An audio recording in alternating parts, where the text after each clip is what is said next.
এ বাজান হৃদয়ের কান পেতে কথাগুলো শুনে যান। এই ফেরাউনের নাম হলো কাবুস। কি নাম? একটু কথা বলেন, কি নাম? আমি করবো আওয়াজ, আপনারা দেবেন আওয়াজ, জবাব দিবেন ঠিক ঠিক, আলোচনা হবে কমপ্লিট। শ্রোতাদের স্পিরিটে বক্তার বারে হিট। ঘুমাইন না, ঝিমাইন না, একটু আওয়াজ দেন। ওর নাম হলো কাবুস। কি নাম? এরপরে কিপ্তিদের তরফ থেকে নাম ছিল রামশিস, বলকিয়াও বলা হয়। আর ফেরাউনের বাদশা হওয়ার মানে মিশরের বাদশা হওয়ার পর উপাধি নাম হলো ফেরাউন। যেই মিশরের চেয়ারে বসবে তার নামই হলো ফেরাউন। কথাকে বোঝা গেল, এটা একটা উপাধি নাম। ওই চেয়ার কথা বোঝেন নাই? যেন মেম্বার, চেয়ারম্যান, এমপি, মন্ত্রী এরকম থাকে না, তো ওই চেয়ারটার নামই হলো কি? কথা কয় না কেন? যে ওই চেয়ারে বসবে তার নামই ফেরাউন। এই হলো ফেরাউন। কথাকে বোঝা গেল। আসলে ওর নাম ছিল কাবুস। কি নাম? কাবুস। বাবুকুরে যুবক, এলাকায় কোনো কাজকর্ম পাইল না, বাল্যকালের বন্ধু হামানকে সঙ্গে নিয়ে চলে গেল মিশরে। মিশরে যাওয়ার পর সর্বপ্রথম হলো তরমুজের খেতে লেবার। লিবারি করে কয়দিন জীবন চলবে, ওপরে ওঠা যাবে না। চিন্তা ভাবনা করে এলাকায় যখন ঘোষণা হলো সরকারি গোরস্থানে দারোয়ান লাগবে, হাজার হাজার মানুষ বাদশার দরবারে ভিড় জমাইছে গোরস্থানে দারোয়ানের চাকরিটা নেওয়ার জন্য। ওই লাইনের মধ্যে ওই কাবুস নামের ফেরাউন দাঁড়ায় গেছে। বাদশা ইন্টারভিউ নিতেছে। ইন্টারভিউ নিতে নিতে যখন ফেরাউনের পালা চলে আসছে, বাদশাকে ডেকে বলে, বাদশা, আপনার চাইতে ভালো মানুষ আমি জীবনে কোনোদিন দেখি নাই। আপনার অনেক প্রশংসা শুনেছি, আজকে নিজের চোখে আপনাকে দেখে বড় ভালো লাগলো।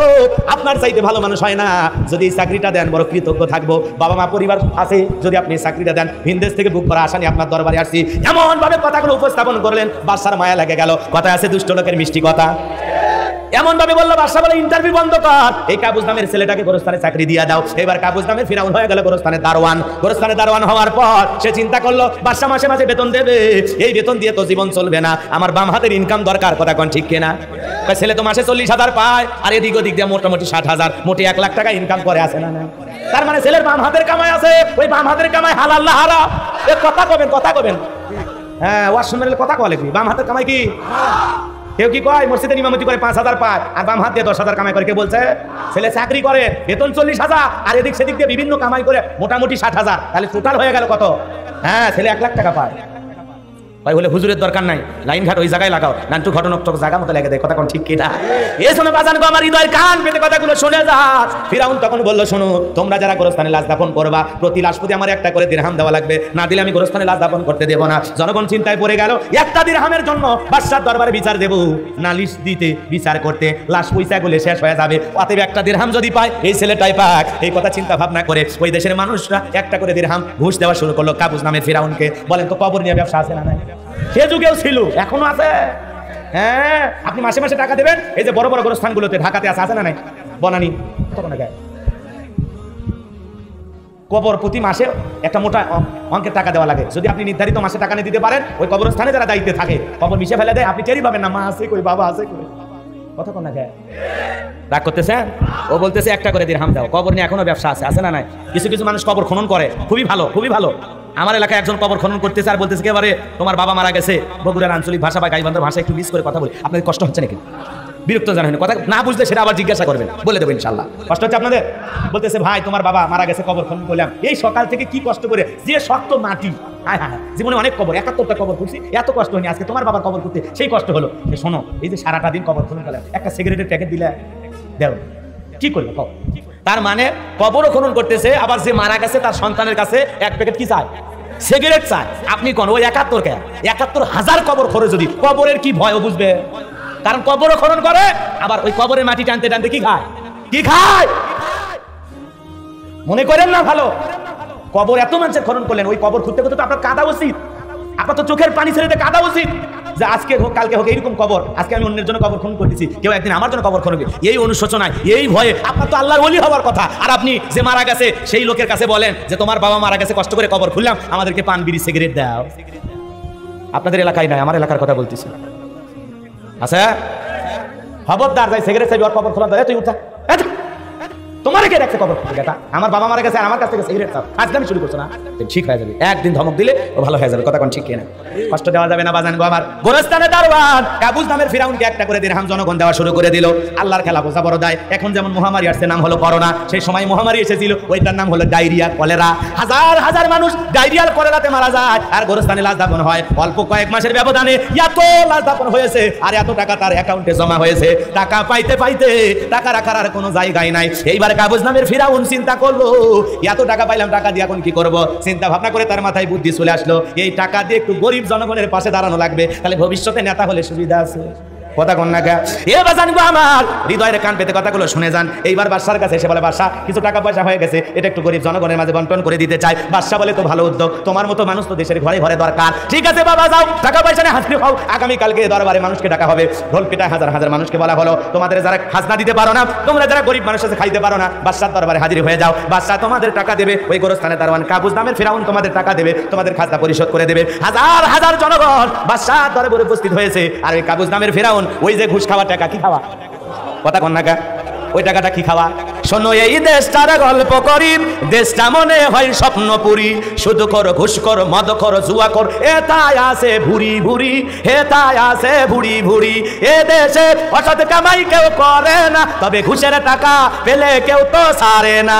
টেবিলের নিচে দিয়ে হাত বাড়িয়ে কালো টাকাটা নেই সারিয়ে, করছে ওরা বড় দেশের চুরি, করছে ওরা বড় দেশের চুরি। শোনো এই দেশটার গল্প করি। চুরি আছে না? না, রাস্তার বরাদ্দ হয় 5 কোটি টাকা, কোনো মতে 1-1.5 কোটি টাকা করে রাস্তা করে, ছাগল পেশাব করলে রাস্তা ভেঙে যায়। খাইতেছ না, পরকালে বুঝবা ফি বুতু নিহিম মার। সেই দিন ঢের বাবা যা খাইছো সব আগুন। টিন নিয়ে, সিলাপ নিয়ে, জনগণের ঘুম নিয়ে, আটার বস্তা নিয়ে যেদিন মাঠের ময়দানে দাঁড়াবা, সেদিন মানুষ কথা কন ঠিক কিনা?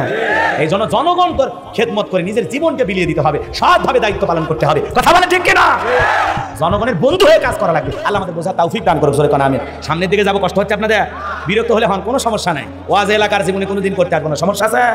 মাজান গো আমার, আজকে যেহেতু পাইছি একটু বলেই যায়, হৃদয়ের কান পেতে কথাগুলো শুনে যান। যে কথা বলতে চাচ্ছিলাম, এইবার জনগণের খাজনা পরিশোধ করে দিল, গরিব মানুষের হাতে হাতে টাকা তুলে দিল। সমস্ত মানুষ যায় আর বলে, আরে রাজ্যের বাদশা যদি এই ব্যক্তি না হয়, গোরস্থানের দারোয়ান হইতো, আমাদের কপাল খুলে যেত। কথা বল না? জনগণ আনন্দে আত্মহারা হয়ে গেছে একটু উপকার করার কারণে। এ বাজান গো আমার, এইবার অল্প কিছু সময়ের ব্যবধানে ওই দেশের যিনি মন্ত্রী ছিল মারা গেল, নির্বাচন শুরু হয়ে গেল, আর ওই চান্সে ফিরাউনের সুযোগটা কাজে লাগালো। কথা বোঝেন নাই? সেও নির্বাচনে দাঁড়িয়ে গেল। আগে তো জনগণের জনসেবামূলক কাজ করে মন কায়রা নিছে, এইবার ওই দেশের জনগণ বলে ভোট দিবা কোনখানে? ভাই ফিরাউন যে মার্কাদার আছে তার মাঝখানে। এক চান্সে দেশের সবাই মিলে সমর্থন দিয়া ওই কাবুস নামের ফিরাউনকে বানায় দিল মিশরের মন্ত্রী। কথা বোঝেন নাই? মিশরের মন্ত্রী হওয়ার পর অল্প দিনের ব্যবধানে বার্ধক্যজনিত কারণে বাদশা যিনি ছিল, বাদশা মারা গেল। এইবার ফিরাউন সমস্ত জনগণ আর নেতাদেরকে একত্রিত করে বলে, শোনেন, বাদশা মারা গেছে, বাদশার আসনটা খালি আছে, বাদশা ছাড়া তো আর দেশ চলবে না, আপনারাই বলেন এই দেশের এখন বাদশা হবে কে? সমস্ত জনগণ এক বাক্যে বলে, আপনার চাইতে ভালো মানুষ আর কেউ নাই, আপনি আমাদের বাদশা হয়ে যান, আর যারে তারে আপনার জায়গায় মন্ত্রী বানায় দেন, আমাদের তাতে কোনো আপত্তি নাই। এইবার জনগণের সমর্থন নিয়ে এক চান্সে ওই গোরস্থানে দারোয়ান কাবুস নামের ফিরাউন হয়ে গেল মিশরের বাদশা। আর হামানকে ডেকে বলে, টাকো হামান, এই দিকে আয়, তুই হবি আমার মন্ত্রী। হামানের মাথায় কোনো চুল ছিল না, সাথে মাল নাই বাম পাল্লট, পুরো মাথা ছিল ভারতের দমদম এয়ারপোর্ট। এইবার বাজান গো আমার, কাবুস নামের ফিরাউন বাদশাহীর চেয়ার পাইছে, ঠিক আছে, রাতের বেলায় ঘুমাইতে গেলে না তার চোখে ঘুম নাই। কথা বল না? নেতার চোখে কি নাই? ঘুম নাই। আজেবাজে স্বপ্ন দেখে খালি লাফায় লাফায় ওঠে, আতঙ্ক আতঙ্ক ভয় ভয় কাজ করে। কথা বল না? জনগণের টাকা মাইরা জনগণের উপরে জুলুম করে অত্যাচার করে দামি দামি বিল্ডিং বানাইছো, রাস্তার চতুর্পাশে সিসি ক্যামেরা লাগাইছো, ঘুমের ট্যাবলেট খায় তাও ঘুম ধরে না, রাতের বেলায় সিসি ক্যামেরায় যায় দেখে কেউ ঢুকছে না কি রে। কথা বল না? বড় লোকের টাকা আছে, কিনা সম্পদ আছে, ফলের গাড়ি সামনে একটাও খাইতে পারে না, ডায়াবেটিস শরীর। কথা বল না? আর গরিবের টাকা নাই, রিক্সা চালায়, ভ্যান চালায়, কাঁচামালের দোকানদার, অল্প টাকা রোজগার করে, আলু ভর্তা দিয়ে এমন কায়দায় খায় মনে হয় 3 মাস ধরে ভাত খায় নাই। কথা কোন ঠিক কিনা? ওই পেট ভরে খায়া ওই গরিব রিক্সা চালক, ভ্যান চালক বউকে বুকের মধ্যে নিয়ে আরামে ঘুমায়, কি যে ভালোবাসা। কথা বল না? রাগ করেছেন মনে হয়? গরিবের দাম্পত্য জীবনে ভালোবাসাটা অনেক বেশি। বড় লোকের স্বামী স্ত্রীর মধ্যে দাও কুড়ালের সম্পর্ক, স্বামী এক রুমে ঘুমায় আর বউ আর এক রুমে ঘুমায়, আছে না নাই? এই জন্য মনে রাখবেন বাজান, গরিবকে আল্লাহ স্পেশাল 2টা নিয়ামত দিয়েছে, একটা হলো খাওয়ার রুচি আর একটা হলো ঘুম। কথা বলেন? ওই যে রেল স্টেশনে যারা শুয়ে থাকে মাথার তলে ইট দিয়া খালি কানটা লাগায় দিবেন, এমন কায়দা নাক ডাকতেছে মনে হয় ট্রাকের ইঞ্জিন ফেল। কথা কোন ঠিক কিনা? এ বাজান গো আমার, তার মানে গরিবের টাকা নাই, খাওয়ার রুচি আছে। বড় লোক বলতেছে গরু গোস্ত না খাওয়া যাবে না, খাসি পায় না খাওয়া যাবে না, গরিব বলে কি কয় যাবে না বলে, একবার দিয়ে দেখ সব সাফ করে দেবো। কথা কোন ঠিক কিনা? খাবার রুচি আছে কিন্তু কেনার টাকা নাই, আর গরিবের কেনার টাকা আছে কিন্তু খাওয়া যাবে না। খাবেন যত কম, বাঁচবেন তত বেশি, খাইলে বেশি আজাইল আসবে সামনাসামনি। কথা কোন না? এই জন্য মরার ভয় আর খায় না, কম খায়, তাও বেঁচে থাকা লাগবে। কথা কোন ঠিক কিনা? এই জন্য এই জমিনে ভালো করে বোঝেন, কষ্ট হচ্ছে আপনাদের। মুমিনেরা বেশি দিন বেঁচে থাকার আশা করে না, বেঈমানেরা দুনিয়াতে বেশি দিন বেঁচে থাকতে চায়। কথা বলে ঠিক কিনা? রাগ করেছেন? কষ্ট নিন না বাজান, সামনের দিকে যায়। গভীর মনোযোগ দিয়ে শুনবেন, নেতার চোখে ঘুম নাই। তার দরবারে জ্যোতিষী ছিল 400 জ্যোতিষীর লিডারের নাম হলো দবিরা, বয়স হলো 320 বছর। দবিরাকে ডেকে বলে, দবিরা ভাগ্য কবে শুনে করে দেখো, রাতের বেলায় কেন জানি আজেবাজে স্বপ্ন দেখে লাফায় উঠি, আমার ঘুম তো আসে না। দবিরা গবেষণা করে বলে, নেতা যদিও ছিলেন তরমুজের ক্ষেতের লেবার, সেখান থেকে গোরস্থানে দারোয়ান, এরপর মিশরের মন্ত্রী, বর্তমান রানিং বাদশা। যদিও আপনি আঙ্গুল ফুলে কলার গাছ, কিন্তু আপনার ভবিষ্যৎ জীবন বড় অন্ধকার। আগামী 3 মাসের মধ্যে বনি ইসরাইল সম্প্রদায়ের ভিতরে মুসা নামের একটা ছেলে জন্মগ্রহণ করবে। ওই মুসার কারণে আপনার রাজত্ব থাকবে না, ক্ষমতা থাকবে না। এমন কি নেতা, আপনার জীবন যাওয়ার সম্ভাবনাও দেখা যায়। এই কথা শোনার পর ফিরাউনের মাথা ঠান্ডা না গরম? খালি গরম। এত কাঠ খড়পুরাইয়া ছিলাম কই, আসলাম কই, না জানি ভবিষ্যতে আরো কত কিছু হয়। আর কোথাকার একটা পিচ্চি পোলা জন্মগ্রহণ করবে, ওর কারণে রাজত্ব থাকবে না, ক্ষমতা থাকবে না। এটা তো মেনে নেওয়া যায় না। যদি দবিরা বলতো, মুসা আসবে খানকা বানায়া যায় নামাজ পড়ে বসে বসে খালি তসবিহ ঠেলবে আর জিকির করবে, বলেন তো তাহলে ফিরাউনের মাথা গরম হইতো? ফিরাউন পারলে সরকারি খরচে খানকা শরীফ বানায়া দিত।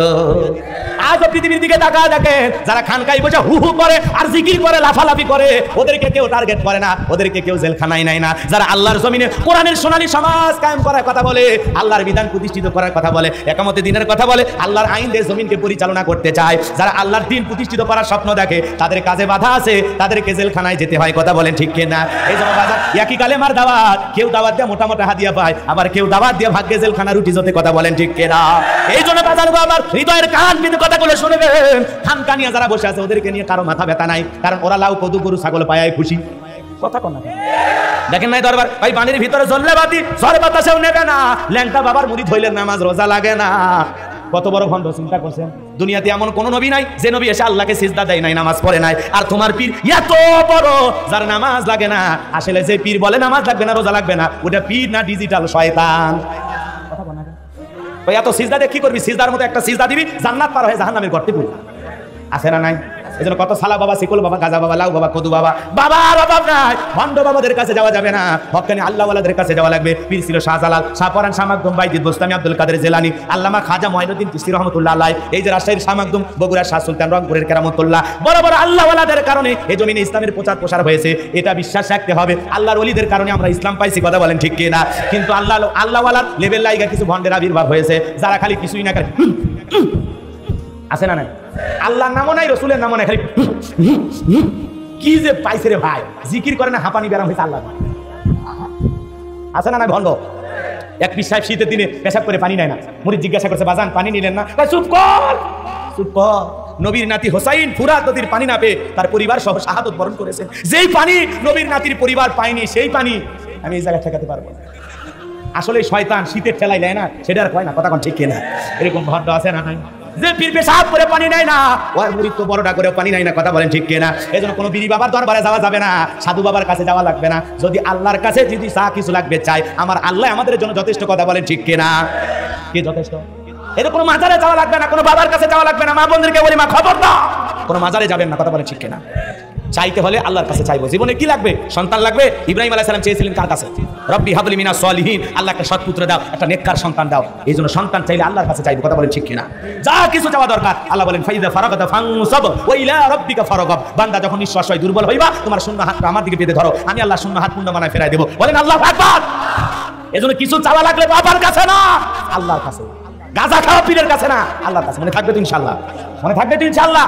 পীর তো সেই যার পা থেকে মাথা পর্যন্ত নবীর সুন্নাত দিয়ে ঢাকা, যার চেহারা দিকে তাকালে আল্লাহর কথা স্মরণ হয়। ওয়া কুনু মা সাদিকিন, আল্লাহ বলে সত্যবাদীদের সঙ্গী হও। সত্যবাদীর সাথে থাকলে আপনিও সত্যবাদী থাকবেন। যে পীর নিজে ইমামতি করে মুরিদদেরকে নিয়ে নামাজ আদায় করে, এটা হলো আল্লাহর ওলি। যে নিজে ইমামতি করে আবার প্রয়োজনে রাজপথে আন্দোলন করে। কথা বলেন ঠিক কি না? হকের পক্ষে আওয়াজ দেয়, এমন আল্লাহওয়ালার সহবতে আমরা থাকবো তো ইনশাআল্লাহ? কোনো ভণ্ডের কাছে যাবো না তো ইনশাআল্লাহ? মনে থাকবে তো ইনশাআল্লাহ?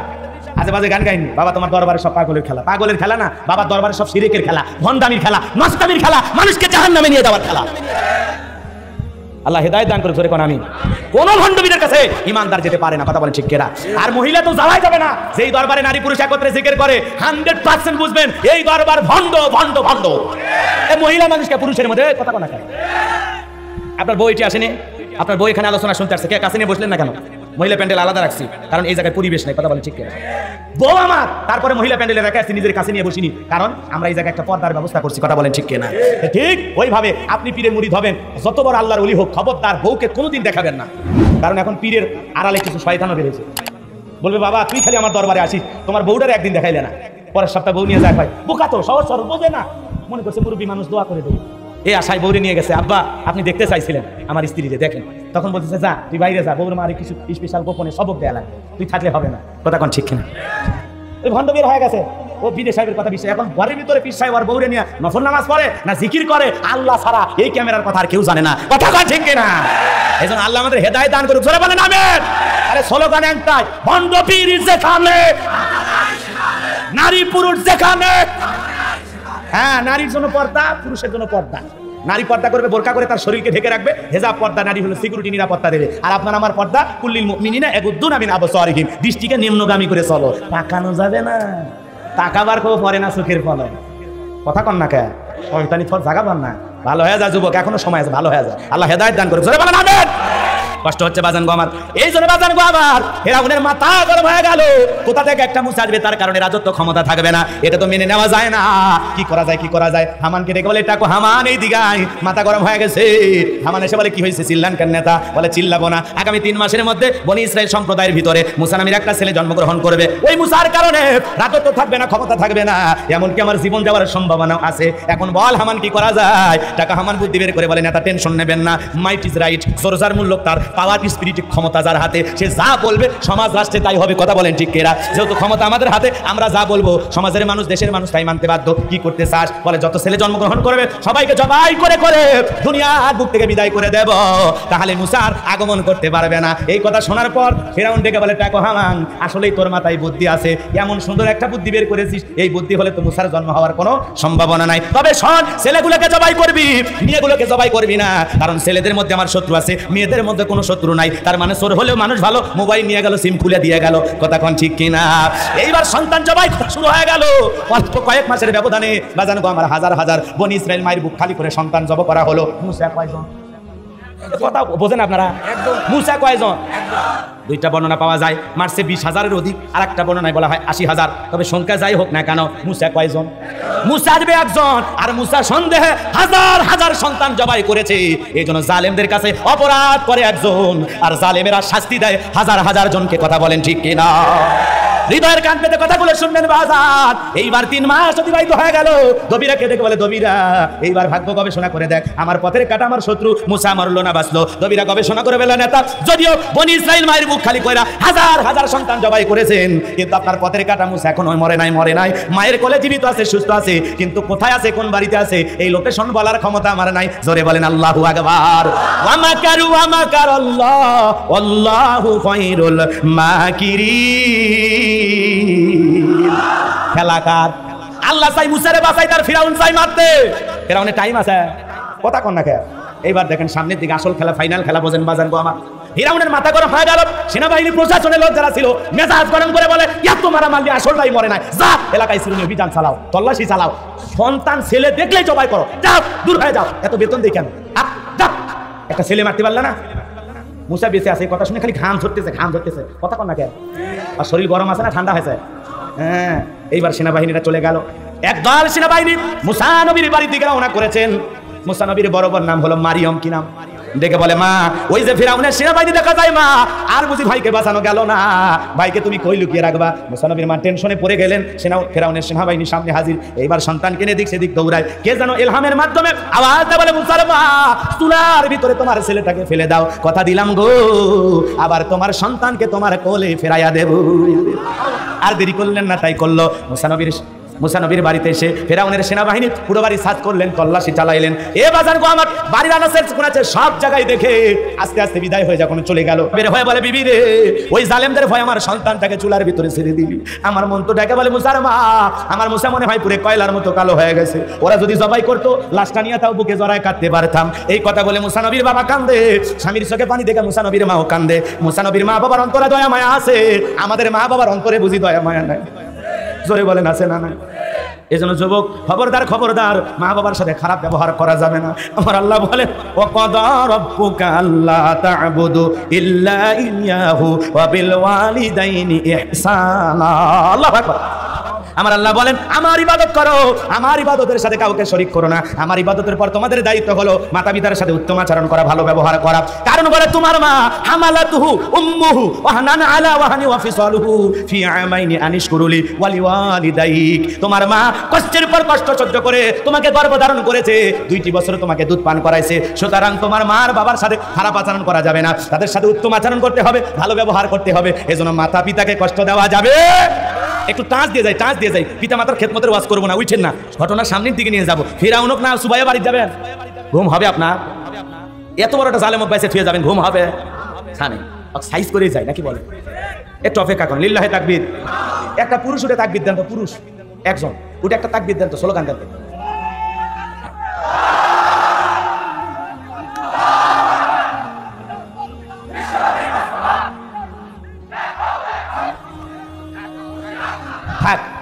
লিল্লাহে তাকবীর।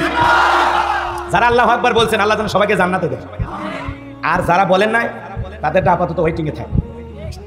আল্লাহু আকবার মুখ দিয়ে বের হয় না। আপনি মুসলমান, কিসের মুসলমান আপনি? আপনার ভয় লাগে নাকি? আল্লাহু আকবার মানে কে বড়, কে শ্রেষ্ঠ? আল্লাহর চাইতে বড় কেউ আছে নাকি? এটা কারো বাপ দাদার দলীয় স্লোগান? আল্লাহু আকবার বলে না, আর ডায়াবেটিস বাড়বে না কাঁদা বাড়বে? আল্লাহু আকবার জোরে বলবেন, কলিজার ভিতরে কোনো রোগ থাকলে এক আল্লাহু আকবার হুঙ্কারের সাথে আল্লাহ সব ক্লিয়ার করে দিবেন। আল্লাহু আকবার শুনে দেখেন না বেঈমানদের চুলকানি হয়, শোনেন নাই? আল্লাহু আকবার শুনে চুলকায়, আর আল্লাহু আকবার সঠিকটা বুঝলে তো আর চুলকানির মলম খুঁজে পাইতো না। কথা ঠিক কিনা? আল্লাহ হেদায়েত দান করে জোরে কোন আমি। জন্ম হওয়ার সাথে সাথে কানে আল্লাহু আকবার স্লোগান দিয়েছে। এজন্য আল্লাহ পাকও বলেন অরব্বাকা ফাকাব্বির, তাকবীর হবে রবের নামে, স্লোগান হবে রবের নামে। যে জমিনে আল্লাহর শ্রেষ্ঠত্ব বরত্ব ঘোষণা করা হয়, ওই জমিনে শয়তানি শক্তি বাতিল শক্তি টিকতে পারে না। আল্লাহরে ভুলে যাই দেখে তো মাঝে মাঝে ভূমিকম্প আসে, মাঝে মাঝে মহামারী আসে, মাঝে মাঝে চিত্রাং আসে। কথা কোন খায় এগুলো কেন? সব আপনার আমার পাপের কামাই, 2 হাতের কামাই। আসমান জমিনে যত ধরনের আযাব গজব সৃষ্টি হয় সব বান্দার 2 হাতের কামাই। মনে করেন না এমনি আপনার আমার অপরাধের কারণে আপনার আমার গুনাহের পাল্লা ভারী হয়ে গেছে, এই জন্য আল্লাহ মাঝে মাঝে বুঝাই ধাক্কা দিয়ে, বান্দা এখনো সময় আছে। যেই তুফানে আমি আল্লাহ গাছটা ফেলাই দিলাম, আমি আল্লাহ ইচ্ছা করলে তোর ওই বিল্ডিংটা ফেলাই দিতে পারতাম, কিন্তু দেই নাই, তোর সুযোগ দিলাম। কথা বলা খায়। বিশাল একটা বটের গাছ ঝড় তুফানে পড়ে যায় না, 5000 মানুষ ধাক্কা দিয়ে ওই বটের গাছ ফেলানো যেত। তাহলে যে আল্লাহ অত বড় বটের গাছ ফেলাইলো, সে আল্লাহ আপনার ওই মাটির বাড়ি টিনের বাড়ি ভাঙতে পারতো না? কিন্তু ভাঙে না কেন? আল্লাহ বান্দারে বড় ভালোবাসে, সুযোগ দিয়েছে। আল্লাহ দেখতে চায় যে মরার একদিন আগে হলেও আপনি পরিবর্তন হন কিনা। কথা বলেন ঠিক কিনা? আল্লাহ আপনাকে আমাকে সুযোগ দিয়েছেন, ছেড়ে দিয়েছেন, ছেড়ে দিয়েছেন। ওয়ামুদ্দুহুম ফি তুগয়ানিহিম ইয়ামাহুন। আল্লাহ কিছুটা সময় অবকাশ দিয়েছেন, ছেড়ে দিয়েছেন। যা বান্দা কত দূর যাবি, তোর বাহাদুরি কত দূর আমি আল্লাহ দেখি। সময় যখন হবে নাটাই সুতোই টান দিব, জায়গা মতো আসবি। কথা বলেন ঠিক কিনা? সামনের দিকে যায়। মা বাবার খেদমতে 2-1 মিনিট কথা বলবো, শুধু স্পেশাল যে কথাগুলো সেগুলোই বলে আমি আমার মূল আলোচনায় যাবো। কষ্ট হচ্ছে আপনাদের? তাহলে পিতা মাতার খেদমত করা লাগবে, এই অর্ডার কার? তাদের সাথে ভালো আচরণ করা লাগবে, এই হুকুম কার? আল্লাহ রাসূল বলেন হুমা জান্নাতুকা ওয়া নারুকা। তোমার পিতা মাতাই তোমার বেহেশত, তোমার পিতা মাতাই তোমার দোজখ। এই জন্য আপনাদের বলে যাই বাজার, যে মা বাবার চেহারার দিকে মহাব্বতের নজরে তাকাইলে, ভালোবাসার নজরে তাকাইলে আল্লাহ পাক আমল নামায় কবুল হজরে সব লিখে দেয়। বলুন সুবহানাল্লাহ। এই জন্য মারে চোখ রাঙানো যাবে না, বাবারে চোখ রাঙানো যাবে না, রাগান্বিত হয়ে তাদের সাথে আজে বাজে কথা বলা যাবে না। নরমের সাথে আচরণ করতে হবে, বিনয়ের সহিত, নম্রতার সহিত, ভদ্রতার সহিত আচরণ করতে হবে। কারা কারা পিতা মাতার খেদমত করে নিজের ভাগ্যটা জান্নাতে নিয়ে যেতে চান, দুহাত তুলে আমার আল্লাহকে একবার দেখান। লিল্লাহি তাকবীর। আল্লাহ সবাইকে পিতা মাতার খেদমতকারী সন্তান হিসেবে কবুল করুন, জোরে বলেন আমিন। এ বাজারে একজন মা সন্তানের জন্য কত কষ্ট করে। 3 মাস 4 মাস যখন সন্তান মায়ের গর্ভে থাকে, মা খাইতে পারে না, আমার বমি বমি হয়। 6, 7, 8 মাস যখন হয়ে যায়, সন্তান যখন পেটের ভিতরে নাড়াচাড়া করে, মা দুঃখিনী কত কষ্ট পায়। ওই সন্তানে 2টা পা আল্লাহ কলিজার সাথে সেট করে দেয়। সন্তান যত নাড়াচাড়া করে, পা দিয়ে লাথি মারে, মার কষ্ট তত বাড়ে। যেই সন্তান সবচাইতে কম পেটের ভিতরে নাড়াচাড়া করে, ওই সন্তান জীবনে 4,500 বার মায়ের গর্ভে থাকা অবস্থায় মার কলিজায় লাথি মারে। এ বাজার গো আমার, যে মা আপনাকে আমাকে জন্ম দেওয়ার সময় 10 মাস যখন হয়ে যায়, জন্ম দুঃখিনী মা বাবার 2টা পা জড়ায় কাঁদে, দেখে বলে স্বামী গো, একটা সন্তান জন্ম দেওয়ার জন্য বাবার বাড়িতে যাব। ও স্বামী, আমি যদি ভুল করে থাকি মানে মাফ করে দাও, এই নাও সংসারের চাবি বুঝাইয়া দিলাম। এই কথা বলে মা কষ্ট নিয়ে, বুক ভরা যন্ত্রণা নিয়ে, ভয় ভীতি নিয়ে দাইমার করে চলে যায়। প্রসবের যাতনায় মা দাঁত মুখ কামড়ায়, মা চোখের পানি ছেড়ে দিয়া কাঁদে। মা সন্তানকে জন্ম দিতে গিয়া ছোট্ট বালতির মতো 1 বালতি রক্ত শরীর থেকে ঢেলে ফেলে দেয়। কত মা জ্ঞান হারা ফেলে। হুঁশ ফিরে পাওয়ার পর ডেকে বলে, কই আমার সোনা মানিক, আমার কোলে দাও। মা সন্তানকে কোলে নিয়ে গালে মুখে চুমা খায়, আর বলে বাচ্চা ধন বেঁচে থাক, আল্লাহ তোরে বড় মানুষ বানাক। যে মা এত কষ্ট করলেন, যে বাবা মাতার ঘাম পায় ফেলে, বাড়ি ঘরে সব দিয়ে অন্ধকার কবরে ঘুমাইলু, সেই মা বাবার জন্য আল্লাহর শিখানো ভাষায় দোয়া করা দরকার আছে না নয়? রব্বির হামহুমা কামা রব্বায়ানি সগীরা। আপনি যদি মা বাবার সাথে ভালো আচরণ করেন, আপনার সন্তান আপনার সাথে ভালো আচরণ করবে। আর যে সন্তান মা বাবাকে তারাই বৃদ্ধাশ্রমে পাঠায় দেয়, মা বাবাকে বাড়ি থেকে আলাদা করে দূরে তাড়ায় দেয়, ওই সন্তান মা বাবাকে তাড়ায় দেয় নাই, নিজের ভাগ্য থেকে জান্নাতকে তাড়ায় দিয়েছে। কথা বলেন ঠিক কিনা? আল্লাহ রাসূল বলেন হুমা জান্নাতুকা নারুকা, তোমার পিতা মাতাই তোমার বেহেশত, তোমার পিতা মাতাই তোমার দোজখ। সেই মা বাবার সাথে ভালো আচরণ করা দরকার আছে, জোরে বলেন দরকার আছে। আল্লাহ সবাইকে সঠিক বুঝ দান করুক, জোরে বলেন আমিন। আর মা বাবার ওয়াজ শুনে যারা উঠে উঠে চলে গেল, বোঝা যায় সন্তানগুলো মা বাবাকে ভালোবাসে। ওরা বলছিল মায়ের রস করা লাগে, আমি বুঝি আমার মা বাবা কি খারাপ সেটা কি হুজুর জানে? আমার জায়গা কম দিচ্ছে, আমার জমি কম দিচ্ছে, আমার ভালোবাসে কত অভিযোগ, পাহাড় সমতুল্য অভিযোগ। কথা বলেন ঠিক কিনা? কিন্তু একবারও চিন্তা করে না, মা বাবা যদি দুনিয়াতে আমাদের জন্ম দিত না দিত, মা যদি আমাকে গর্ভধারণ না করতো, আমি তো দুনিয়ার মুখ দেখতে পারতাম না। কথা বলেন না কেন? গর্ভে থাকা অবস্থায় মা আপনাকে আমাকে নষ্ট করতে পারতো না? কথা বলেন না কেন? তোমারে আমারে যে দুনিয়ার মুখটা দেখেছে, জন্ম দিয়া সন্তান হিসেবে লালন পালন করেছে, এটাই অনেক বড় পাওয়া। আর কি চান? সম্পত্তির হক ভালোভাবে বুঝাই দেয় না, সেই দায়িত্ব পিতামাতার। এই ব্যাপারে জবাব আখিরাতে মা বাবার দেয়া লাগবে, আপনার দেয়া লাগবে। কিন্তু আপনার দায়িত্ব পিতামাতার খেদমত করা, আপনি সেটা করে যান, অবহেলা করেন না, বিপদ আছে। কথা বলেন ঠিক কিনা? আল্লাহ বোঝার তৌফিক দান করুক, জোরে বলেন আমিন।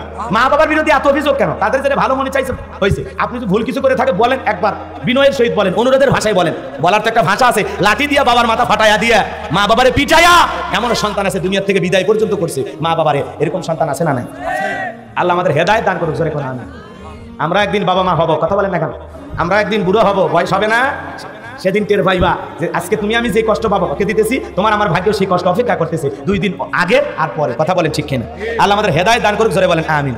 কথা মনে হয় ভুলে গেছেন, মুসা নবীর মা বাবা চোখের পানি ছেড়ে দিয়া সন্তানের জন্য কান্না করতেছেন। 1 কদম 2 কদম করে সামনে গেলেন মুসা নবীর মা। 1 কদম 2 কদম সামনে যাওয়ার পরে বাজানগো আমার চুলার ভিতরে তাকায় দেখে মুসা নবী চুলার ভিতরে পড়ে মুস্কি মুস্কি হাসে, বলেন সুবহানাল্লাহ। সন্তানকে কোলে তুলে নিলেন। কোলে তুলে নেওয়ার পর আল্লাহর পয়গম্বরের মা সন্তানকে আদর করতেছেন।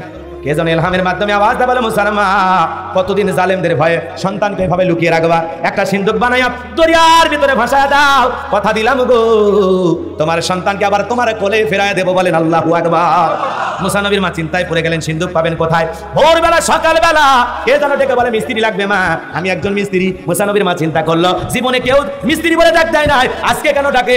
এইবার ডেকে বলে মিস্ত্রি তুমি এইদিকে আসো। মিস্ত্রি যখন কাছে আসলেন জিজ্ঞাসা করে, বাবা তুমি কি সব বানাইতে পারো? মিস্ত্রি ডেকে বলে, মা আপনি যদি মনে করেন এমন একটা সিন্দুক আপনার দরকার যে সিন্দুকে ভরে আপনার সন্তানকে দরিয়ায় ভাসায় দেবেন, আপনি চাইলে আমি এরকম একটা সিন্দুক বানায় দিতে পারি। মুসা নবীর মা ডেকে বলে, মিস্ত্রি তুমি তো আমার মনের কথা বলেছো, এরকম সিন্দুকে আমার প্রয়োজন। ডেকে বলে, মা বাড়ির ভিতর থেকে একটু পানি নিয়ে আসেন, প্রয়োজন হতে পারে না পারে, একটু পানি নিয়ে আসেন। পানি নিয়ে আইসা মুসা নবীর মা তাকায় দেখে মিস্ত্রি সুন্দর একটা সিন্দুক বানায়া দাঁড়িয়ে আছে। বলেন আল্লাহু আকবার।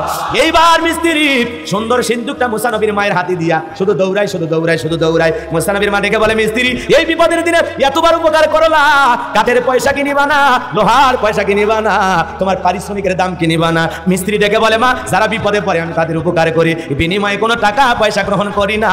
এই কথা বলে মিস্ত্রি শুধু দৌড়ায় আর দৌড়ায়। মুসা নবীর মা ডেকে বলে, মিস্ত্রি এই বিপদের দিনে এত বড় উপকার করলা, টাকাও নিলা না পয়সাও নিলা না, তোমার নামটা বলে যাও, মাঝে মাঝে তোমার কথা মনে হলে আল্লাহর কাছে তোমার জন্য দোয়া করব। মিস্ত্রি ডেকে বলে, মা আমি দুনিয়ার সাধারণ কোনো মিস্ত্রি না, আমি আল্লাহর ফেরেশতা, আমার নাম হলো জিবরাইল। আল্লাহু আকবার। এইবার মুসা নবীর মা সিন্দুকের ভিতরে পয়গম্বরকে উঠাইলেন। উঠানোর পর দরিয়াতে ভাসায়া দিলেন। লম্বা ঘটনা, লম্বার করবো না বাজান। দরিয়ার ভিতরে সিন্দুক ভাসায়া বড় মেয়ে মারিয়মকে বলে, মা ভাসতে ভাসতে কই যায়, খবর নিয়ে পরিস্থিতি বুঝে আমার কাছে আসবি। এইবার মুসা নবীর বোন পিছনে পিছনে তাকাইতে থাকলেন। আর সিন্দুক ভাসতে ভাসতে চলে গেল ফেরাউনের ঘাটে। ওই দিন বিকেল বেলা ফেরাউন আসছে তার প্রিয়তমা আসিয়াকে নিয়ে সমুদ্র সৈকতে হাওয়া খাইতে। কাফের হওয়ার পর স্ত্রী কিনে বিনোদন করতো। কথা কোন না কেন? আপনার আমার একটু হালাল স্ত্রীর সাথে বিনোদন করার দরকার আছে না নাই? বউরে একটু ভালোবাসা দেওয়ার দরকার আছে না নাই? মাঝে মাঝে বউরে নিয়ে এখানে সেখানে ঘুরতে যাবেন ভালো জায়গায় পর্দা করে, তাই বলে হুন্ডাতে সাজায় নিয়ে যাইতে বলিনি। হালাল বিনোদন করবেন মাঝে মাঝে, আল্লাহর এই অপরূপ সৃষ্টি দেখার জন্য পাহাড়, সাগর, সমুদ্র, নদী, নালা এগুলো দেখার জন্য নিয়ে যাবেন স্ত্রীকে। পারবেন না? চিড়িয়াখানা নিয়ে যাবেন, মাঝে মাঝে একটু ঘুরতে নিয়ে যাবেন, বিবিকে সময় দিবেন। পারবেন তো ইনশাল্লাহ? অনেকে যেভাবে তাকায় জীবনেও তো এই কাম করি আছে না না এরকম পুরুষ। হালাল বিনোদন, হালাল বিনোদন। এই জন্য তো আমাদের দাম্পত্য জীবনে এত সমস্যা, বউরে ভালোবাসি না। কথা বলেন না কেন? আম্মা জান আয়েশা ডেকে বলেন, রাসূলকে আমি এত চেষ্টা করেছি আগে সালাম দেওয়ার, কোনো দিন পারি নাই। বিশ্বনবী ঢুকে আগে আমাদের সালাম দিতেন। বলেন আল্লাহু আকবার। আল্লাহ রাসূল যদি তার স্ত্রীকে সালাম দিতে পারেন, এত বড় নবী হওয়ার পরেও আপনি আমি কি তার চাইতে বেশি ভদ্রলোক? কথা বলা যায় ঠিক। স্ত্রীকে সালাম দিতে পারি না, শরম লাগে। শরম লাগে তো 4 বছরের বাবা হলে কেমন? কথা কন না কে? ও সালাম দিতে গেলে তোমার বিশাল পাহাড় সম পরিমাণ, একেবারে শরম না কে আটকে যায়। হালাল স্ত্রীকে সালাম দিতে শরম আছে? কথা কন না কে? সালাম দিবেন, আসসালামু আলাইকুম রহিমা, কেমন আছো সোনা, ঘরের দরজাটা খোলো না, আমি তোমার পাগল দিওয়ানা। বউ খুশি হয়ে দরজা খুলবে, কথা বলে ঠিক কিনা? কিন্তু দরজা দেয় এমন কায়দায় ডাক দেয়, এই রুবেলের মা দরজা খোল, এ দরজা খোল, ভিতর থেকে কই মানুষ না যাই যাচ্ছে, কথা কোন ঠিক কিনা? এই তো বইয়ের সাথে ভালো আচরণ করবেন, মনে থাকবে তো ইনশাআল্লাহ। আরে মেয়ে মানুষ নরম, খালি দুটার মিষ্টি কথা কইলে সব ভুলে যায়, কথা কোন ঠিক কিনা? ওদের হৃদয়টা কমল কমল কমল, ওদেরকে বেশি ঝাড়ি নিয়ে কথা বলা যাবে না, বেশি রাগ দেখানো যাবে না, খুব ভালোবাসা দিতে হবে, কারণ মেয়েদের বড্ড অভিমান বেশি, কথা কোন ঠিক কিনা? স্ত্রীর অভিমান ভাঙানো সুন্নাত, বলেন আল্লাহু আকবার। যদি কিছু না পারেন অন্তত ডায়লগ দিবেন, শোনো রাগ করে থাকো না। এই যে গতকালকে রাজশাহীতে গেছিলাম এক বন্ধুর সাথে, মার্কেটে একটা গহনা দেখে আসছি, ওই গহনাটা যদি কিনে কোনো মতে তোমার গলায় দিতে পারি, তো তোমাকে মনে হবে সাক্ষাৎ রানী, সাক্ষাৎ রানী, কথা কোন না? কে রাগ করতেছেন? মাঝে মাঝে এরকম বলবেন যে একটা গোলাপি কালারের থ্রি পিস দেখে আসছি পুটিয়া বাজারে, হায় হায় থ্রি পিস দামটা বেশি আছে, পকেটে ছিল না, এজন্য আনিনি, কালকেই নিয়ে আসবে, বউ খুশি হয়ে যাবে, কথা কোন ঠিক কিনা? পারলে আর বলবে কখন নিতে যাবা, কথা কোন না? কে এই জন্য স্ত্রীর মনটাকে খুশি করার জন্য দুই সাইডে মিথ্যা কথা বলে কোনো সমস্যা নেই, পারবেন না ইনশাআল্লাহ। পরে নিয়ে দেন আর না দেন, অভিমান ভাঙানোর জন্য সব দিতে চাইবেন, সব, কথা কোন না? পরে যখন অভিমান ভেঙে যাবে সকালবেলা বলবেন, সোনা গতকাল রাত্রে যা দিতে চাইছিলাম আমার পক্ষে দেওয়া সম্ভব না, কি আপনাদের জাতা দিয়ে পিটাবে, কিচ্ছু বলবে না, একটা হাসি দিয়ে বলে তুমি আসলেই খারাপ, কথা কোন ঠিক কিনা? এই জন্য স্ত্রীর কাছে আপনি একটু দুর্বল সাজার অভিনয় করবেন, বেশি করা হবে না, বেশি নরমও হবে না, যখন শাসন প্রয়োজন হালকা শাসন দিবেন, যখন আদর প্রয়োজন আদর তো সবসময়, কথা বলেন ঠিক কিনা? এটা 12 মাস, ওই নির্দিষ্ট একদিনে ফেব্রুয়ারির মতো 14 তারিখের কুত্তা দিবস পালন করার দরকার নাই, মুসলমানের ভালোবাসা 12 মাস, কথা বলেন ঠিক কিনা? এই জন্য ভালোবাসতে কাকে বলছি? হালাল স্ত্রীকে, পাশের বাড়ি ভাবিকে না, মাথায় রেখে আল্লাহ হেদায়েত দান করুক, সরে কোনা আমিন, আরো জোরে বলেন আমিন। মাঝে মাঝে স্ত্রীর সাথে হালাল বিনোদন করবেন, বাড়িতে যায় কোনো কথা নাই, ডাইরেক্ট ঘরের দরজা বন্ধ করে লাইট অফ করে দেবেন। বউ যদি কয় লাইট বন্ধ করলে কেন, কয় তোমার মতো সুন্দরী বউ থাকলে ঘরে লাইট লাগে না, লাইট লাগে না, তোর চেহারার আলোতে ঘর আমার আলোকিত হয়ে গেছে, কথা বলেন। মাঝে মাঝে স্ত্রীর রূপের প্রশংসা করবেন, তোমার চোখ দুইটা হরিণীর মতো কারো দেখা লাগে ভালো, তোমার নাক দুটো তো বলাই যাবে না এত সুন্দর, ঠোঁট দুটো গোলাপের পাপড়ির মতো, গাল দুটো কমলার মতো, আল্লাহ কপাল গুনে একটা বউ দিছে, বউ দিছে, দূরে কেন রে বউ, আয় আমার বুকের ভিতর আয়, বউ খুশি হয়ে যাবে, কথা বলেন ঠিক কিনা? জীবনে কোনোদিন প্রশংসা করেছে আপনার মুখ দিয়ে বের হয়েছে আপনার বউ ভালো, এত যে রান্না করে খাওয়ায় কোনোদিন বলছিলেন আজকে যে তোমার হাতে রান্না, জীবনে এত রান্না খাইছি সকিনা, বিয়ে বাড়িতে খাইছি, হোটেলে খাইছি, কিন্তু তোমার রান্না অতুলনীয়, এত স্বাদ আমি জীবনে কোনোদিন পাই না, পেট ভরে খাইলে তোমার হাতে রান্নাটাই খায়, আল্লাহ আমার বইয়ের হায়াত 150 বছর বাড়ায় দাও, এই দোয়া যদি করেন জীবনে আর মাছ ডিম গোস্ত খাবে না, সব আপনারে খাওয়াবে, কথা বলে ঠিক কিনা? এই জন্য দোয়া করবেন, বইয়ের জন্য দোয়া করবেন, পারবেন তো ইনশাআল্লাহ? দোয়া করবেন, স্ত্রী যদি 1 গ্লাস পানিও খাওয়ায় এরপরে খুশি হয়ে বলবেন আলহামদুলিল্লাহ, আল্লাহ যে স্ত্রী আমার হৃদয়ের তৃষ্ণাটা মিটায় দিল, তুমি পরকালে হাউজে কাউসারের পানির ব্যবস্থা করে দিও, আল্লাহ তুমি আমার স্ত্রীর হায়াত আরো 100 বছর বাড়ায় দাও, পরের দিন পানি ছেলে ডাব কিনে খিলাবি, লেবুর শরবত গুলে খিলাবি, টেস্টি স্যালাইন রাস্তা গুলে খিলাবি, কথা ঠিক কিনা? মেয়ে মানুষ নরম, খালি দুইটা মিষ্টি কথা বলেন, দেখেন না কি করে আপনার, আল্লাহ আমাদের বোঝা তৌফিক দান করুক, জোরে বলেন আমিন, আরো জোরে বলেন আমিন। কিছু কিছু মুরব্বী চাচার মন খারাপ, ভাতিজা এই ওয়াজি করবে আরো 30 বছর আগে কেন আসলে না, তোমার চাচির সাথে জীবনটা ভালো কাটতো, চাচা মন খারাপ করি না, জীবনে যতটুকু আছে ততটুকু নিয়ে আল্লাহর রাস্তা, আল্লাহ কবুল করেন, জোরে বলেন আমিন। কষ্ট হচ্ছে আপনাদের, কথা মনে হয় ভুলে গেছেন, বাজান গো আমার, স্ত্রীকে ভালোবাসবেন, স্ত্রী ভালোবাসার জিনিস, যত ভালোবাসবেন তত সংসারে শান্তি পাবেন, আর যত ঝগড়া করবেন মারামারি করবেন তত অশান্তি মনে হবে দুনিয়াতে জাহান্নামে আছি, কথা কোন? ঝামেলার মধ্যে যাওয়া যাবে না, চেয়ারম্যান সাহেব যে কত হইলে ঝামেলা সারে, কত ডিভোর্স হয়, কত মারামারি হয়, কথা বলে না, আছে না? আল্লাহ আমাদের হেদায়েত দান করুক, জোরে বলেন আমিন। দোয়া করে দিলে ভালো হয় মনে হয়, সামনের দিকে আর না যায়,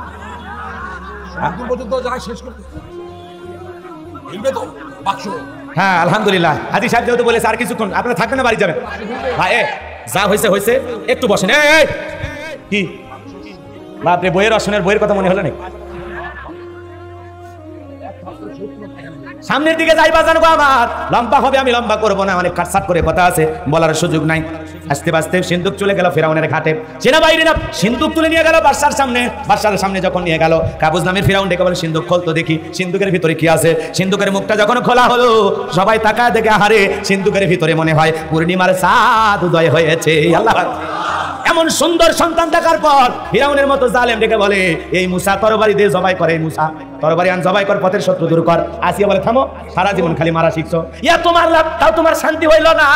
ও স্বামী, এই কাঠের দিকে তাকায় দেখো, এমন কাঠ কি তোমার দেশে পাওয়া যায়? ফিরাউন তাকায় দেখে, এমন কাঠ তো বাপ দাদা 14 গোষ্ঠী কোনোদিন দেখে নাই।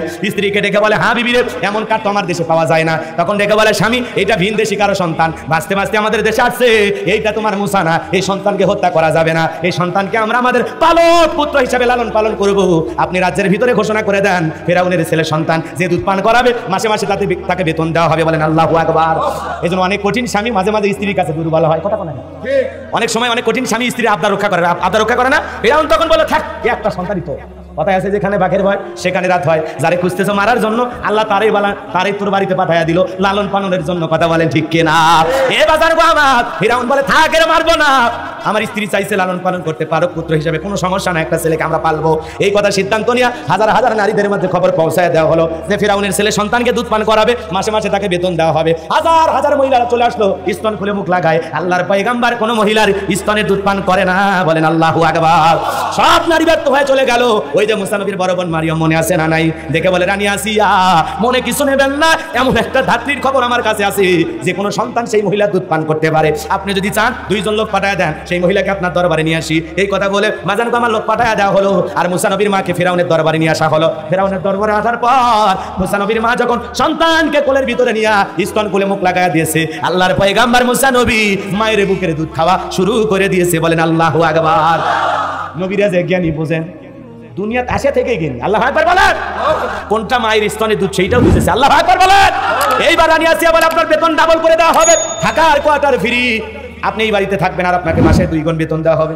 মুসা নবীর মা দেখে বলে, ও রানী আসিয়া, সন্তানকে যদি দুধ পান করাইতে চান আপনার বাড়িতে নয়, সন্তান থাকবে আমার বাড়িতে, আমি দুধ পান করাবো। এই কথা যখন বললেন রানী আসিয়া রাজি হয়ে গেল, সুবহানাল্লাহ বলেন। মুসা নবীর মা পৃথিবীর প্রথম মা, যে মা আপন সন্তানকে দুধ পান করানোর বিনিময়ে মাসে মাসে বেতন পাইছে। আল্লাহ বলে, মারা তো দূরের কথা, সন্তান লালন পালন করবি, যে মহিলা দুধ পান করাবে তারে কি তুই বেতন দিবি না? তা তো হবে না, হবে না। যেই মহিলা দুধ পান করাবে মাসে মাসে তার বেতনের ব্যবস্থাও করে দিলেন কি? লিল্লাহে তাকবীর। মুসা নবীর মা সন্তানকে দুধ পান করাইলেন। আল্লাহর পয়গম্বর চলাফেরার বয়স উপনীত হয়ে গেল, এখন হাঁটা চলা করে, ঘুর ঘুর করে বেরিয়ে বেড়াই, বোঝেন নাই? পয়গম্বর যখন হাঁটা চলার বয়সে হলেন, একদিন রানী আসিয়া বলে, ধরো সন্তানকে নিয়ে একটু আদর করো, যেভাবে সন্তানের কাছ থেকে দূরে থাকো মানুষ দেখলে মনে করবে এই ছেলে তোমার না, ধরো একটু আদর করো। এই কথা বলে কোলে দিয়ে চলে গেলেন আসিয়া। ফিরাউন মুসা নবীর চেহারার দিকে তাকাইয়া কাফের হওয়ার পরেও মায়া লাগছে, এত সুন্দর ফুটফুটে মুসা নবী, সুবহানাল্লাহ বলবেন না? যাকে আল্লাহ সেই জামানার নবী বানায় তাকে ওই জামানার সকল মানুষের চাইতে বেশি সুন্দর যদি আল্লাহ সৃষ্টি করে, বলেন আল্লাহু আকবার। মুসা নবীকে যখন চুমা খাওয়ার নিয়তে ছোট্টা বাড়াইছে, এমন কায়দা একটা থাপ্পড় মেরেছে, এক থাপ্পড় খায়া চিৎকার মেরে উঠছে নেতা, এত জোরে চিৎকার মারছে আশেপাশে বিল্ডিং এর পাশে থাকা যত লোক সব তো উড়ে আসছে নেতার কাছে। আয়সা বলে, নেতা এত জোরে চিৎকার মারলেন, ব্যাপারটা কি? ছেলে যে থাপ্পড় মারছে কথা বললে কি ইজ্জত থাকবে? বলে এমনি চিৎকার মারছে, মনে চাইছে চিৎকার মারছে, তোদের কাছে কই ফতে লাগবে, যা ছেড়ে যা। রাগান্বিত হয়ে ওদেরকে তাড়ায় দিল।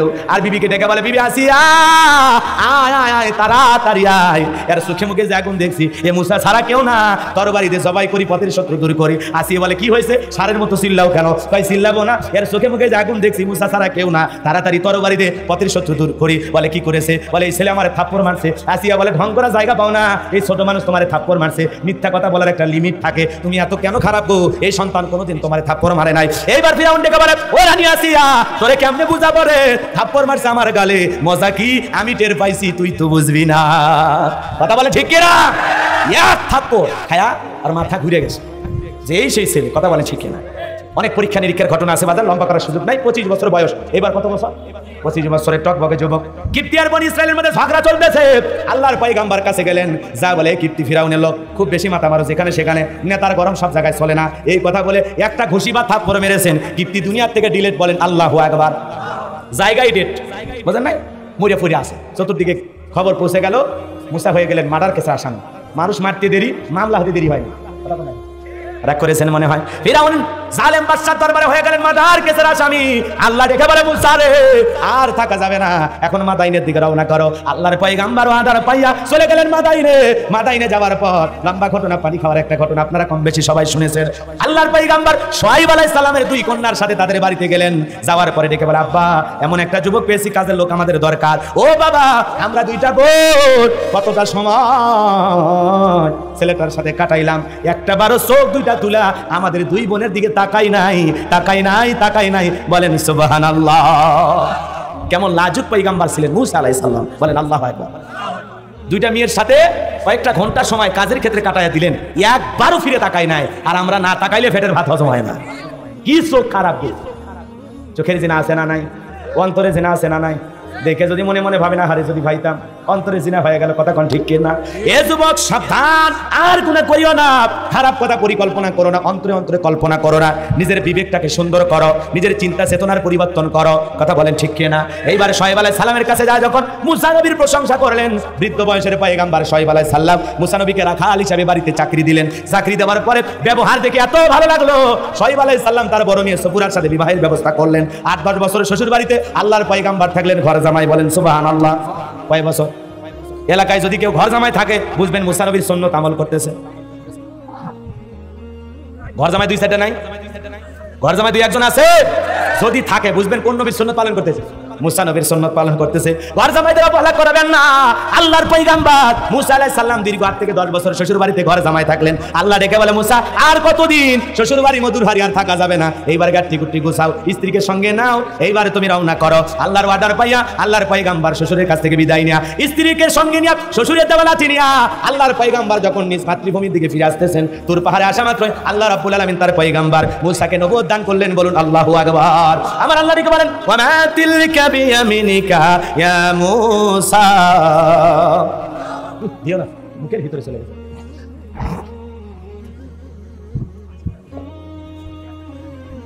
মুখের ভিতরে গেছে বাবা রে। তিতে তিতে খাইছেন কোনোদিন? তিতে খাই না জানি, রাগ করতেছেন? এ বাজার গো, আমার কষ্ট মনে নেবেন না। আল্লাহ ডেকে বলেন, ওয়া মা তিলকা বিয়ামিনিকা ইয়া মুসা। মুসা রে, তোমার ডান হাতে ওইটা কি? মুসা নবীর হাতে কি? ভাই কথা কোন জানে? কে জানে? আল্লাহ জানে না? একটু অপেক্ষা করেন, কয়েকটা আয়াত তিলাওয়াত করে মূল জায়গায় চলে যাবো, কষ্ট দেবো না, আর না হলে দোয়া করে দিই। হ্যাঁ, একটু অপেক্ষা করেন, একটু অপেক্ষা করেন। এরপর আল্লাহর পয়গম্বর জবাব দেন, ক্বালা হিয়া সায়া আতাওয়াক্কাউ আলাইহা ওয়া আহুশু বিহা আলা গনামি ওয়া লিয়া ফিহা মাআরিব উখরা। আল্লাহর পয়গম্বর দিকে বলে, আল্লাহ আমার হাতে এটা লাঠি, এটার উপর ভর দিয়ে চলি, ছাগলের জন্য পাতা পারি, ইত্যাদি ইত্যাদি অনেক কাজ করি। আল্লাহ দেখে বলে, মুসা প্রশ্ন করলাম একটা আর জবাব দেও যাবে একটা, কারণটা কি? বলে তো মুসা নবী কথা বলে কার সাথে? আল্লাহর সাথে কথা বলতে মজা আছে না নাই? পয়গম্বর নিজের কানে শুনেছেন আল্লাহর কুদরতি জবানের আওয়াজটা কেমন। সুবহানাল্লাহ বলবেন না?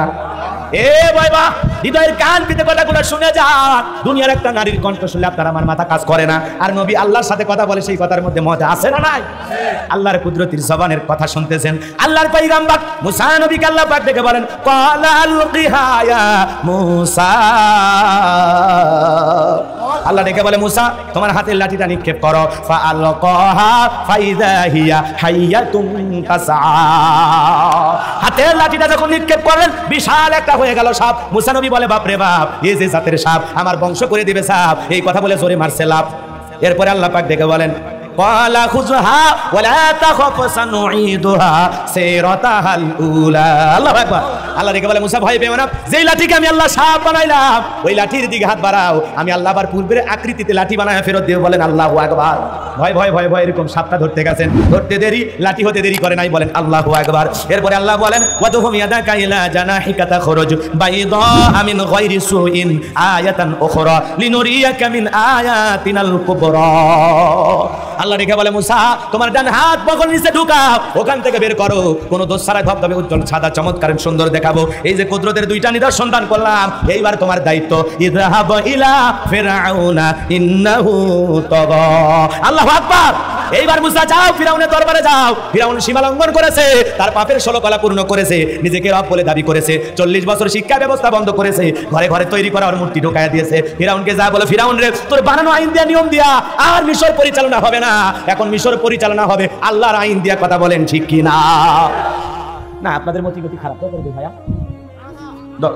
ঠিক আছে, কেউ কিছু বলবেন? আর কোনো বক্তব্য শেষে কোনো সমাপনী বক্তব্য আছে কি? খুশি তো? হ্যাঁ, অনেকে দোয়া চেয়েছেন, সকলের জন্য দোয়া। শোনেন, আমি তো ঘটনা বলতেই চাচ্ছিলাম, এখন আপনারা যদি না শোনেন, আগ্রহ যদি না থাকে, সেই জায়গায় এত জোর করে ওয়াজ করার দরকার আছে? কারণ আমি আসলে 12টার পরে ওয়াজ করি না, তারপরে মনে করেন 12:30 পর্যন্ত আলোচনা করলাম। নিয়ম ছিল যে শেষ করবো 1টা বাজে বাজুক, কিন্তু আপনাদের শোনেন, বলতেছেন শোনেন, আবার 1 মিনিট পরে উঠে লাফা, তা আমার এত কষ্ট করার তো কোনো মানে হয় না। কারণ আমি তো আবার 11 তারিখে পুটিয়াতে আসবো ইনশাআল্লাহ। 11 নভেম্বর আসবো না, সেদিন অন্য কোনো বিষয় নিয়ে নতুন কোনো আলোচনা করা হবে ইনশাআল্লাহ। আল্লাহ যদি হায়াত দেয়। আপনারা তো জানেনই ঘটনা, এর মধ্যে আরো কিছু কথা ছিল, বলতে পারলে ভালো হইতো। বলেন তো, ওই ফেরাউনের এদিক খেয়াল করেন। ফেরাউন তার দরবারে আল্লাহর পয়গম্বর এসে যখন দাওয়াত দিয়েছিলেন, লম্বা ঘটনা।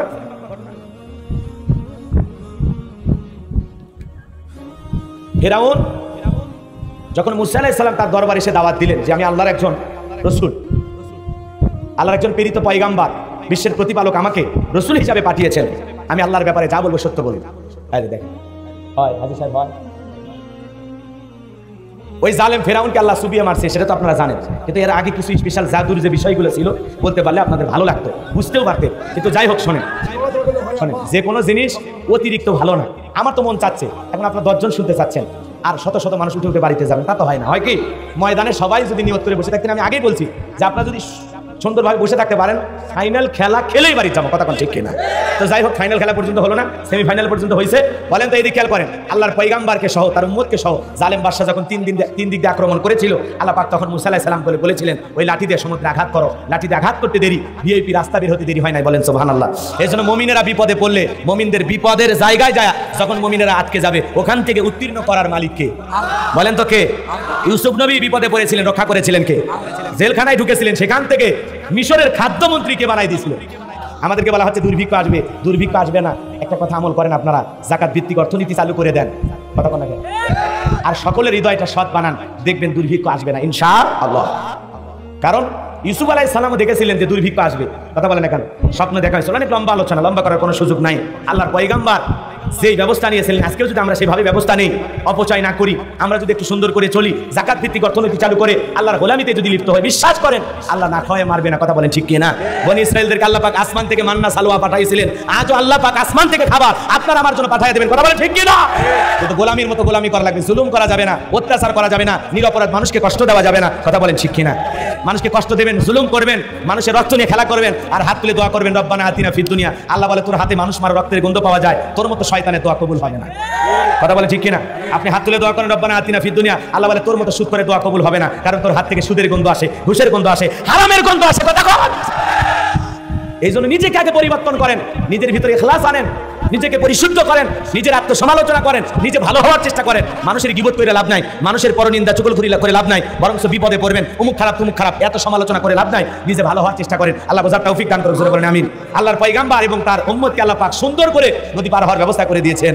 আর এই রাস্তা দিয়ে যখন ফিরাউন তার দলবল পার হতে চাইছিলেন, আল্লাহ বলে সমুদ্রের পানি তুই তোর খেলা দেখা, পানির উথাল পাতাল ঢেউ, ফিরাউনের সেনাবাহিনী সব কট্টা মাছের মতো পানি খায় ফুলে উঠছে। আর শেষে যখন ফিরাউন ধরা পড়ছে, তখন বলে ক্বালু আমান্না বিরাব্বিল, তখন সে বলেছিল আমি আল্লাহ ঈমান আনলাম, পরিশেষে বলেন ওয়ানা মিনাল মুসলিমিন, আমি মুসলমান হয়ে গেলাম। বনি ইসরাইলরা যে আল্লাহর প্রতি ঈমান আনছে, আমরাও সে আল্লাহর প্রতি ঈমান আনলাম, এই কথা এই স্লোগান দিয়েছিল। বলেন তো আল্লাহ কি ফিরাউনকে মুসলমান হিসেবে মেনে নিয়েছিল? ফিরাউনের ঈমানকে আল্লাহ কবুল করেছিল? আল্লাহ তখন বলেছেন আল আনা, এখন তুমি ঈমান আনতেছো, এর আগে কি করেছো? যারা ঈমানদার ছিল তাদের উপরে জুলুম করেছো, অত্যাচার করেছো, নিজের স্ত্রীর প্রতি অত্যাচার করেছো, দাসীর প্রতি অত্যাচার করেছো, মানুষকে তেলের ভিতরে চুবাইয়া দুনিয়া থেকে বিদায় করে দিয়েছো, ঘরে ঘরে মূর্তি ঢুকায় দিয়েছো, 40 বছর শিক্ষা ব্যবস্থা বন্ধ করে দিয়েছো, এত জুলুম অত্যাচার করেও হয় নাই, নিজেকে রব বলে দাবি করেছো। তোর মতো জালেমের ক্ষমা নাই, তোর মতো ফিরাউনের ঈমান আমি আল্লাহ গ্রহণ করলাম না, তবে তোর লাশটাকে রেখে দিলাম পৃথিবীর ইতিহাসে, তোর মতো যারা জালেম হতে চায় তারা যেন তোর লাশটা দেখে শিক্ষা গ্রহণ করে, কথা বলেন ঠিক কিনা? আজ মিশরের জাদুঘরে ফিরাউনের লাশ আছে না নাই? মুসার অনুসারীরা, মুসার পাগলেরা, মুসা প্রেমিকেরা যখন যায়, পায়ের জুতা খুলে বলে এই সেই ফিরাউন, মার জুতা। এই সুটকি ফিরাউনক যদি জুতা মারে আর জেতা ফিরাউনক পালে তো আর চামড়াও খুঁজে পাওয়া যেত না, কথা বলে ঠিক কিনা? এই জন্য বাজানগো আমার, জালেমদের পরিণতি ভালো হয় না, যুগে যুগে জালেমদের বিদায় হয়েছে, আরো হবে, কথা বলেন ঠিক কিনা? সর্বশেষ একটা কথা, মুখে এটার নাম কি? দাঁত, কথা কোন? এটা কি দাঁত? এর সাথে একটা নরম জিহ্বা আছে না নাই?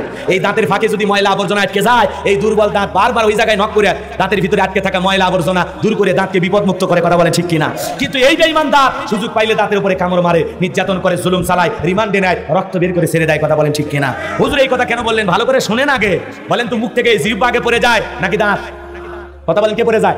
দাঁত। দাঁত কেন পড়ে যায়? এত শক্তিধর দাঁত, এত পাওয়ারফুল দাঁত কেন পড়ে যায়? হুজুর কথাটা কেন বললেন? দুর্বল জিহ্বাটা কেন থাকলো? পৃথিবীর উদাহরণটা হলো এরকম, জালেম বেঈমানদের শক্তি হলো দাঁতের মতো। ওরা যতই শক্তিদার হোক না কেন, ওরা যত অত্যাচার জুলুম করুক না কেন, ওরা যত মুসলমান আর ইসলামকে নিয়ে পৃথিবীর জমিন থেকে বিদায় করার ষড়যন্ত্র করুক না কেন, ওই জালেমদের পরিণতি, শেষ পরিণতি নমরুদ ফিরাউনের মতো হবে। ওদের পরাজয় বরণ করতে হবে। আর এই দুর্বল, অসহায়, নির্যাতন সহ্য করা এই মাসলুম মুসলমানেরাই শেষ বিজয়ের হাসি হাসবে, বিজয়ের মালা মুসলমানেরাই পড়বে একদিন ইনশাআল্লাহ।